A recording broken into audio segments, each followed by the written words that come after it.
குறைந்த விலை நிறைந்த தரம் தங்கள் தேவைகள் அனைத்தும் ஒரே இடத்தில். ஜெயச்சந்திரன். பொங்கல் பண்டிகை நிறைவடைந்து 5ஆம் நாளில் கடலூர் தென்பெண்ணை ஆற்றில் ஆற்று திருவிழா வெகு விமர்சையாக நடைபெற்று வருகிறது. அந்த காட்சிகளை பார்க்கலாம்.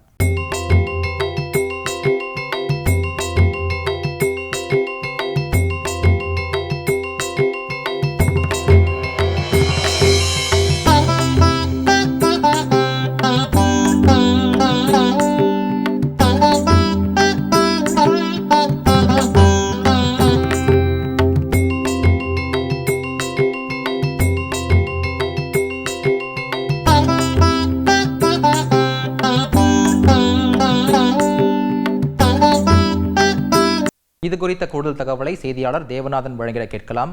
தேவநாதன், வணக்கம். தற்போது ஆற்று திருவிழா நடக்கக்கூடிய இடத்தில் சூழல் எவ்வாறு இருக்கிறது? மக்கள் கூட்டம் எந்த நிலையில் இருக்கிறது? விவரங்களை பதிவு பண்ணுங்க தேவநாதன். கடலூர், விழுப்புரம் மாவட்டங்கள்ல பார்த்தோம் அப்படின்னா பொங்கல் பண்டிகை முடிந்து 5ஆம் நாள் ஆற்று திருவிழாவானது கொண்டாடப்படுகிறது. அதுவும் தென்பெண்ணை ஆற்றில் இந்த திருவிழா மிகவும் கோலாகலமாக கொண்டாடப்படுவது வழக்கம். இந்த நிலையில் தான் இன்று காலையில பார்த்தோம் அப்படின்னா கடலூர் மற்றும் சுற்றுவட்டார பகுதியிலிருந்து 100க்கும் மேற்பட்ட சுவாமி சிலைகள் கொண்டு வரப்பட்டு தென்பெண்ணை ஆற்றில் தீர்த்தவாரியானது நடைபெற்றது. தற்போது பார்த்தோம் அப்படின்னா ஏராளமான மக்கள் இந்த தென்பெண்ணை ஆற்று பகுதியில் குளிர்கிற காட்சியை தான் நம்ம பார்க்கிறோம். அதாவது தொடர்ந்து விடுமுறை, அதாவது கடலூர் மாவட்டத்தை பொறுத்தவரை பார்த்தோம் அப்படின்னா கடந்த 13ஆம் தேதி பார்த்தோம் அப்படின்னா ஆழ்த்தா தரிசனத்தை முன்னிட்டு உள்ளூர் விடுமுறையானது விடப்பட்ட காரணத்தினால கடலூர் மாவட்ட மக்களுக்கு இந்த முறை இந்த பொங்கல் விடுமுறையாக 10 தினங்கள் கிடைத்தது.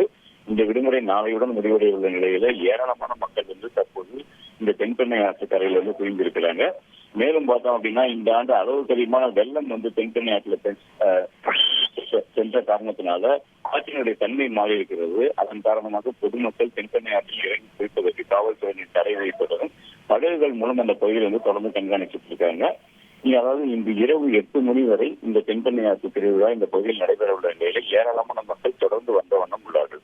கூடுதல் விவரங்களுக்கு நன்றி தேவநாதன். குறைந்த விலை நிறைந்த தரம் தங்கள் தேவைகள் அனைத்தும் ஒரே இடத்தில். ஜெயச்சந்திரன்.